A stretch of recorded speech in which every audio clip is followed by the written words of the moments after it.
បាទសួស្តីប្រិយមិត្តនៅក្នុងបណ្ដាញ Facebook ទាំងអស់និង YouTube បាទថ្ងៃនេះខ្ញុំមានវីដេអូមួយចង់ប្រាប់ពីការ change password Gmail ដោយប្រើទូរស័ព្ទ iPhone បាទចង់និយាយថាchange Gmail ហ្នឹងមិនថាពពួកទូរស័ព្ទ Android ឬ iPhone គឺបដូរបានដូចគ្នាព្រោះអីទូរស័ព្ទពីរហ្នឹងគឺប្រើ Google ដូចគ្នាបាទអញ្ចឹងកុំឲ្យខាតពេលយូរយើងចូលទៅបដូរទាំងអស់គ្នាដំបូងយើងចូលទៅកម្មវិធីអ៊ីនធឺណិតគឺ February នេះបាទចូលវា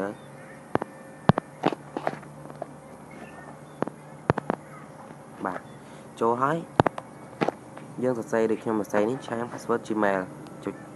search មកបាទណាចេញមកហើយចូលកន្លែងបដូរនេះបាទនេះ change password my account បាទចុចលើវាមក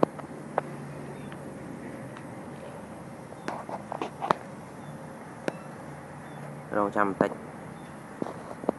បាទនេះចេញមកហើយនេះបាទ Gmail របស់ខ្ញុំឈ្មោះ popular នេះ enter your password កន្លែង enter your password នេះគេតម្រូវយើងដាក់ password ចាស់យើងសិនអញ្ចឹងខ្ញុំដាក់ password ខ្ញុំចាស់សិន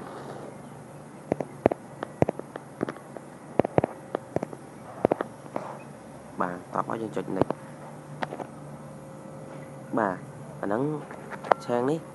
នៅពេលដែលគេស្គាល់ password យើងអញ្ចឹងយើងឆាងកុំឲ្យគេដឹងបាទនេះចូលមកហើយ password new password កន្លែងហ្នឹងគេតម្រូវយើង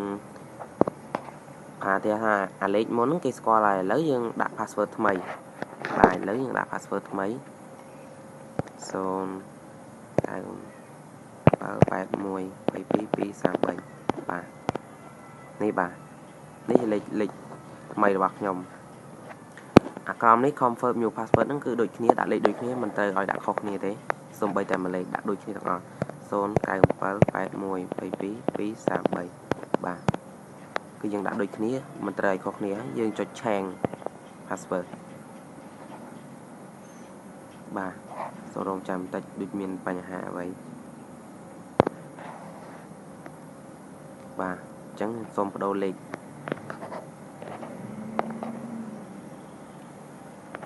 ដាក់អក្សរវិញខ្ញុំដាក់smart boy បាទក្រោមដូចគ្នា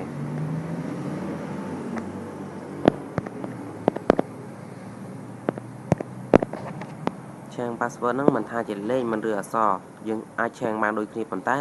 គេតម្រូវយើងដាក់ដូចគ្នាទាំងលើទាំងក្រោមបាទចុចឆាងបាទនេះរួចរាល់ហើយ your password was changed បាទយើងចុច